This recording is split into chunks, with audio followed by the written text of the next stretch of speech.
If you've been here before, you know that I make the majority of my clothing and I try to thrift or sustainably buy the rest. And I've realized that there are just certain items of clothing that I don't buy anymore. Either that or I don't buy them new anymore. And I thought this was really interesting, and because I've been sharing ways that I'm trying to build a wardrobe that is as true to me as possible, I thought it would be interesting to share it with you all. That being said, this is a judgment-free zone both for me and for you, meaning if you buy these things, that is totally cool. And if in the future I decide that there's something on this list that I still want to buy, I will probably go and do it if it fits in with my sort of overall goals and vision for my styles. And if you're new here, my name is Cassie. This is a place where I talk about making my own clothes and the ways that I am building a sustainable wardrobe.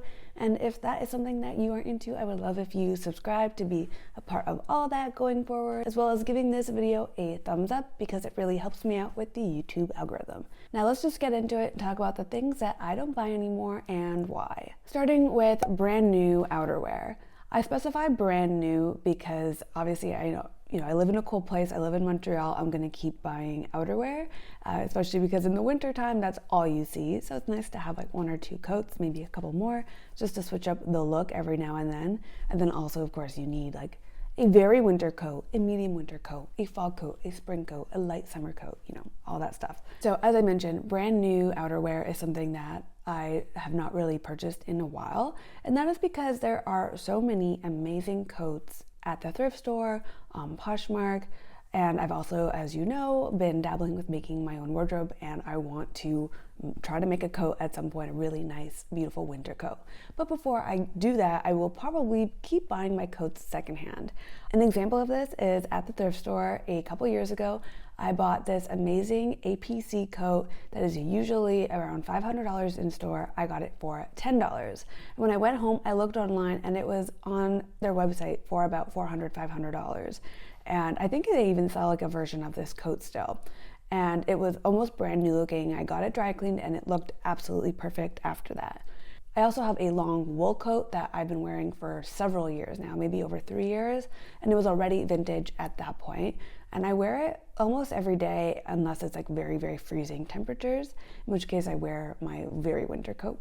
But this coat, the wool coat, I wear all the time, constantly. It is maybe starting to show some signs of wear, but when I bought it, it was in really good condition, and it's still, even with a little bit of love, I think I could get it looking very good again. So all that to say, good coats are made to last if you take care of them. And so I don't really see the need to buy something new. It's very expensive for one. And then also you can get something for a really good price for quite a bit cheaper. I will say that I am mindful when I am shopping in thrift stores of buying winter coats because there are people who do need them.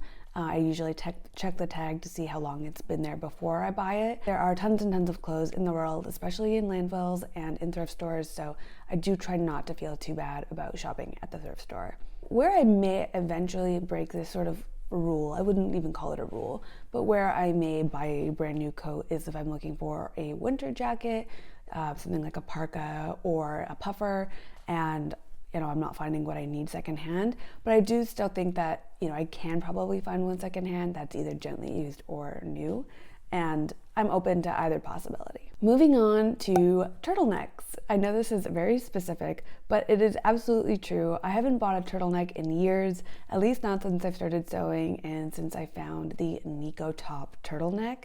This is very specific to the sewing community, but essentially it's a sewing pattern for a mock neck or turtleneck, however you want to look at it. I've made it both ways, and I have been making this pattern nonstop for the past couple years. Basically, as soon as like the cooler weather comes around, I make at least one, and so I have a lot in different colors. I have them in dress form, and I just know that this is going to fit me perfectly and that I can always do it cost effectively.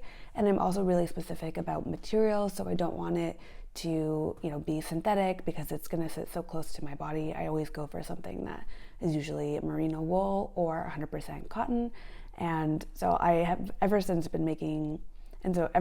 been making this pattern, I have not had the need to buy turtlenecks, funny as it is, and like I said, weirdly specific, but I have been making turtleneck dresses especially lately, and I'm like well-rounded in the turtleneck mock neck category. Number 3 is new occasion wear. And again, there's that new, and what that just means is something, off the rack at a ready-to-wear store, at the mall, whatever. I don't typically buy occasion wear, and what I mean by that is, fancy dresses for fancy occasions. If I had to go to something really, really fancy, I would probably rent something. But if it's for a wedding, which I've had to attend a lot of in the past couple of years, I will try to either thrift a dress that I really love and that is kind of classic and can be worn in a variety of, different scenarios, or I will make something. The first example is a dress that I bought last year for a wedding that I was attending, and I love this dress so much. It's a classic 90s black dress. It's got a very high slit, and it just makes me feel really good, and it fits me absolutely perfectly.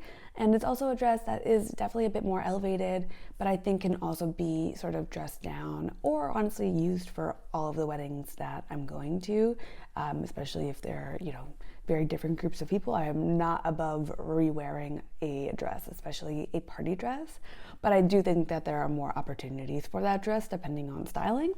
And then I also make a lot of my own dresses, and so I made a dress for a wedding that looked really cute and really sweet and appropriate for the wedding, but also happened to be a really great summer piece that I wore quite a bit. And I made a whole video about that if you want to check it out. But I absolutely love making dresses. They're super fun for me, and I just love seeing them come together. And I think it's really about the styling of a dress and how you put things together to make something come to life. I think that a dress that I make for a wedding, for the most part, can be used in day-to-day life depending on how I style it. So I'm cool with that, and I'm not a really over-the-top person in how I like to dress. I'm usually quite subtle, and so I know anything that I make is purposefully going to have multiple different uses depending on how I dress it up and the occasion as well. Number 4 is knitwear, and I alluded to this just a couple points up, but I knit anything that can be knit. I love knitting hats. I have yet to knit a scarf in the past couple of years, but I'm good on scarves, so maybe I'll knit one when I do need one. But I knit a lot of my own sweaters. I knit the sweater that I'm wearing right now, and I talk a lot about my knitwear that I've made on this channel. And because of that, I have become a little bit snobby about my knitwear, meaning, I actually went to a store to see if I could find a sweater that I liked, because it is very time consuming to knit a sweater, but I have noticed I'm very picky, and I went through the clothes and I was really looking at the fabrics and the cost and the fit, and the combination of all three, none of them was right. Actually, even before the cost, I was willing to spend a little bit more money because I know how much, time it takes to put into knitwear, and I'm willing to invest in good knitwear. But even just the fit and the materials, nothing was really adding up to my sort of standard. And because of that, I just haven't bought any new knitwear in a really long time. The exception being a sweater that I thrifted that I absolutely love and I wear a lot, and I've worn on this channel I think a couple of times already since I bought it late last year.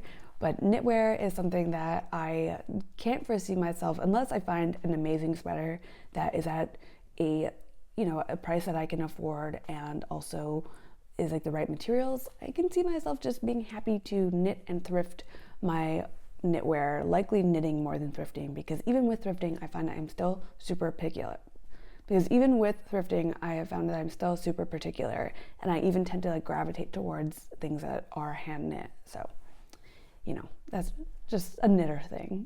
And lastly is swimsuits. So I mentioned I live in Canada, specifically I live in Montreal, and I don't go to the beach very often. Maybe on vacation, or I like to go to the pool, but if I do go to the beach, I'm wearing one of the 2 to 3 swimsuits that I own, and I'm pretty happy to keep it that way. I would actually really love to try to make my own swimwear, and I might do that this year because I have some fabric that I thrifted that is specifically swim fabric that would be a really fun swimsuit, and so I will try to do that this year. But I'm not someone who needs to have a million bikinis. I don't even know if I have any bikinis anymore, maybe one. But swimwear is just not something that I'm super attracted to anymore. I would rather, spend my money on things that I can wear throughout the year more frequently. And I also find bathing suits are really, really expensive. And if I do buy bathing suit, I usually will buy them secondhand. That's something that I'm personally comfortable with. I just give them a nice good wash. But yeah, I have found a few swimsuits secondhand that I absolutely love, and then I've had a couple swimsuits that I bought new and have had for years, and I just use those, and I'm really happy to do that. And there it is. That is the list of clothing items that I don't buy anymore. As I mentioned, if this changes, if I buy something that is on this list, I'm not going to beat myself up about it. I know that when I do buy things, I buy them very intentionally, and so if something makes it in to my wardrobe that is on this list, I am not going to fret about it. And if you still buy all of these things, that's totally cool too. This is just a very specific list for me in trends that I've noticed in my closet over the past few years. Thank you again for being here. I really appreciate it. If you are not yet subscribed, as I mentioned, I would appreciate a subscribe. If you're looking for more videos from me, then I have a playlist linked here where you can watch all of my videos that talk about my wardrobe and that sort of stuff here. So this is a playlist that you can take a look at. And I've also got a brand new video from last week over here if you haven't watched that yet. I'll see you next time. Bye.